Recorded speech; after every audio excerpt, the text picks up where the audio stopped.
Hello and welcome to Double Edge in collaboration with The Wire and Wire's MK Venu right here with me. The budget 2017 has just been presented. The question we are asking today is, with the budget's focus on transforming, energizing and cleaning India, and through the themes of farmers, rural population, youth, poor, and then an additional and a much stepped up investment or promised investment in infrastructure, where does this all where does this all land up, and what is the way forward?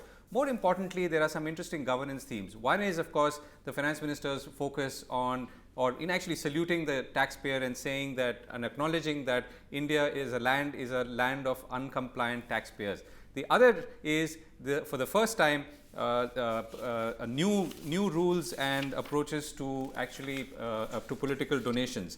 So the question we are trying to ask and pose today is, can the change in the nature of political funding, reducing caps, making sure that people are paying lower amounts, can it change the nature of political funding? So that's one big question. The second, of course, is the social sector spending that we are talking about, and how is that going to play out? Is all this increased outlay that we've seen in the budget, is that likely to transform into something genuine and real on ground, at least in contrast to previous years?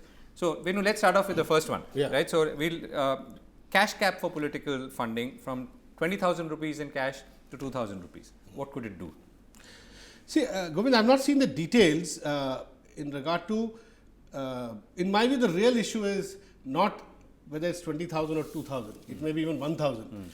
The real issue is that you do not know the source of these funds. So today, as the law stands today, political parties, if they get some, say, black money from somewhere, say 10 crores, they find it very easy to split the 10 crores into units of 20,000 each. Right, yeah. Now, no questions asked, right? And this one question that we were all asking during demonetization: what are these parties doing with their 1,000 and 500 rupee notes, right? Yeah. Which they have in the form of these multiple millions of 20,000 rupee. So in 2000, that issue doesn't get resolved. Yeah. Merely by reducing the limit, you may make it a little more difficult for them to manage it. But the fundamental issue of disclosing the source remains. And on the other hand, parties are not agreeing to RTI, bringing political parties under RTI, so that at least you can send a question and inquire about and find out. No, they're not going to voluntarily declare who these people are. Yeah. So I think that needs to be fixed. And it's a positive step, but it's not substantive enough. Okay, but and why do you think that this step? I mean, maybe it could have been more substantive, but this step is responding to public criticism. I mean, is it a sign that this government is saying, okay, people are talking about this issue, they've been chasing us on this, so let us at least come with some kind of framework which addresses it or seems to address it. Clearly, it's responding to public criticism, but it's important to remember when did this criticism begin? It began after Prime Minister Modi announced demonetization. Right. Then people started raising questions about why start with the poor people. Yeah. Why don't political parties fix the ecosystem of corrupt ecosystem of the political funding, where big business nexus with the political parties very, very well known. It's all done in a very murky way. So if you remember, after demonetization, within a few days or within a week, Mr. Modi, when Parliament began, he announced, yes, we should think about state funding of elections. So far, Mr. Modi has merely been saying all the political parties should come together and think about these things. Now, if you really intend to sort of fix it, you could have announced in the budget, okay, state funding, let's do something about state funding.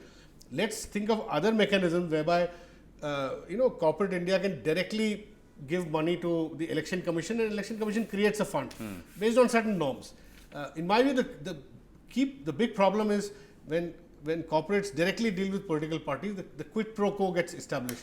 So if you can cut that link, and if an election fund is created under the administration of the election commission and done transparently, I think that will go a long way in solving the problem.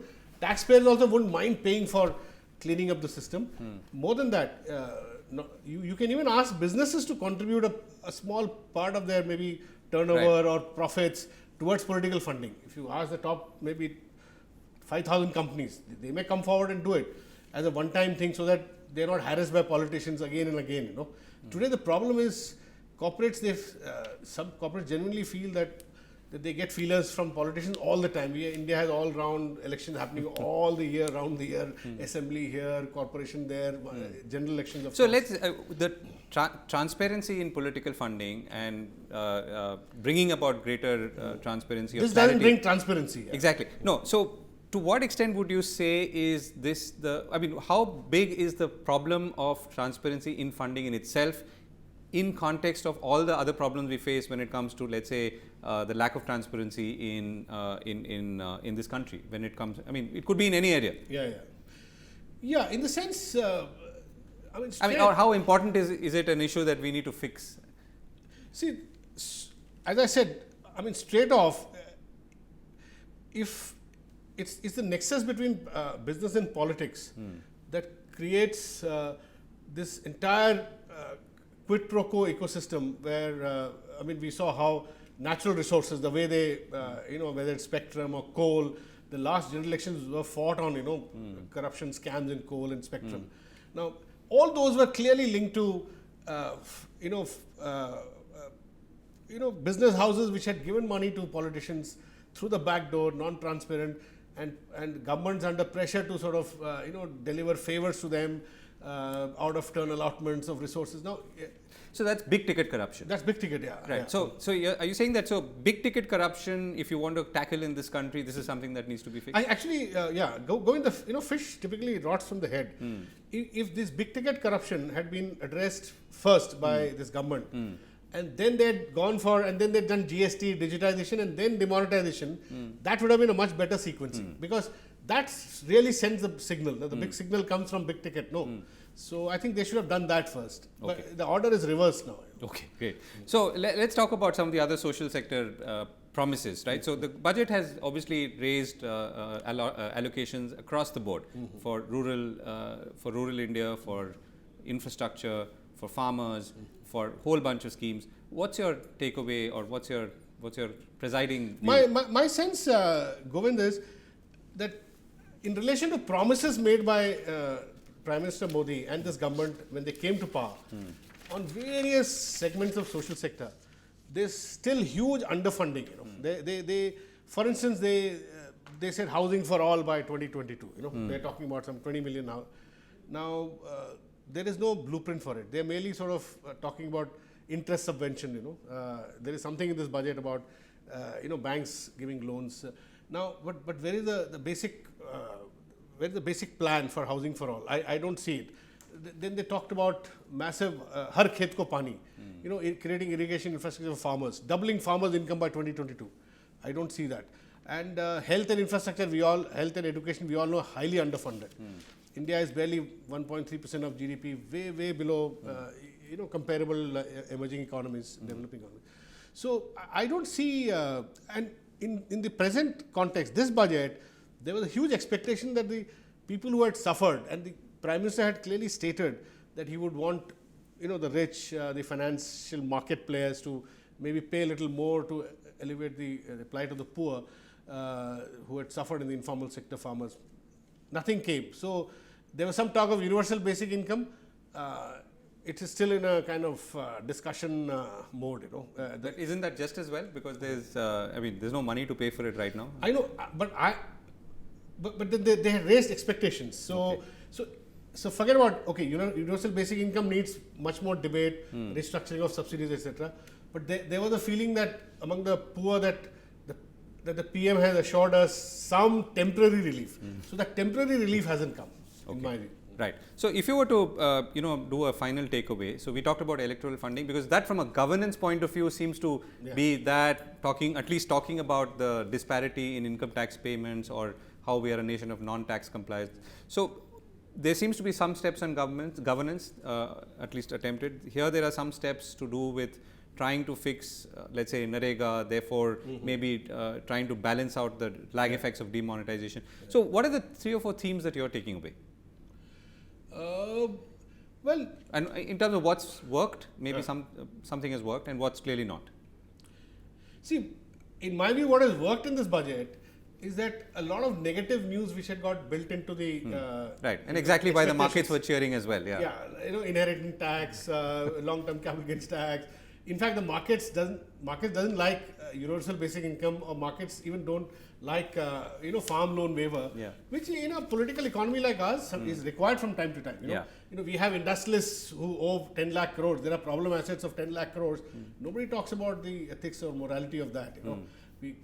The market players constantly talk about fixing that problem, but they don't talk about when farmers get some loan waiver, there's a lot of alarm is raised that fiscal deficit is being roadmap being thrown out of the window. So there is a certain bias. So in my view, the government has plans, and they are showing the people a kind of 5-year roadmap in terms of housing for all, health for all, but on the ground. I don't see enough funding, and I've seen your own India Spend figures, which have from time to time indicates that there's a lot of underfunding of all these social sector projects in relation to what Mr. Modi had promised. So they'll have to take care of that. Right. So as 2019 comes closer, I don't know what will happen in UP. I don't think in UP BJP can go and really claim that we have done so much to alleviate people's temporary pain. I don't think there is. But in relation to 2019, they could do. They are indicating some things. Let us see whether they come. Right. So to sum up and to sort of go towards conclusion, you're saying that there is some sense of vision for the medium to long term, but not much to show for the short term, and that is something that people are expecting or were expecting. Yeah. I mean, surely companies were expecting something in the nature which would spur investment or spur consumption. In fact, some companies, Govind, I heard, for instance, Mahindra, the CEO of Mahindra, who basically sell mostly to rural India, they were hoping that the government would do something to spur consumption demand, which means some income transfer to people, so that buying in rural India will go up. So they were lamenting. Do you think that the reduction of tax rates, 10 to 5%, 2.5 to 5 lakhs? But that affects a very small component of taxpayers. Right. Whereas the bulk of the people who've been hit by demonetization are outside. Nowhere in this, nowhere in the outside the tax net. Yeah. And they are people who earn less than 100 rupees a day.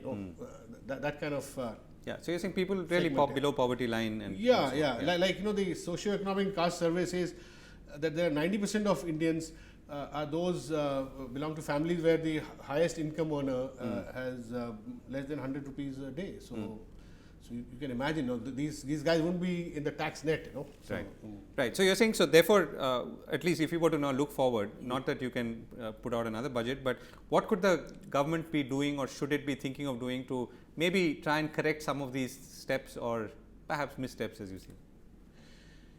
I find, Govind, philosophically, I have a deep problem with the way this government is describing the informal sector and trying to coerce the informal sector to come into this grand, standardized, digitized income tax or excise paying world,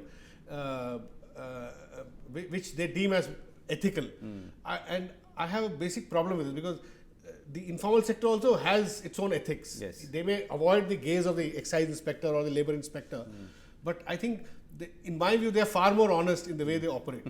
And you are trying to knock them, and push them into the formal sector as if they're all chores, And if you see the state institutions and their interface with the formal sector companies, we all know how ethical they are. So I have this philosophical problem with the way this government looks at the informal sector, and the way they are. One of the big issues which I speak to market people in Bombay, they're saying that it depends how the way informal sector is made to transit into the formal sector, because they work on very low margins, and if they are pushed into it, they'll wind up. Because their business model comes under pressure, and there'll be more unemployment. Yeah. So that sensitivity to me seems to be missing, and which Dr. Reddy, I spoke to the former RBI governor, and he put it brilliantly. He said the informal sector works at least 30% of the working capital, small companies.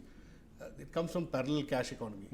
Now, this government has to show, Dr. Reddy says, banks have to show sensitivity in re-lubricating, that 30% working capital. Otherwise, they'll all fold up. And obviously, the organized sector will have a field day. They'll go and take away that market. and people will end up paying more because they have higher costs. Right. That's what will happen. Yeah. Right. We've run out of time. Thank you, and look forward to more of these discussions in collaboration between the Boom and the Wire. Sure. Thank you. Thank you. That's all we have time for on the Double Edge from the Boom. We're going to be back with Venu and the Wire very soon. Stay with us.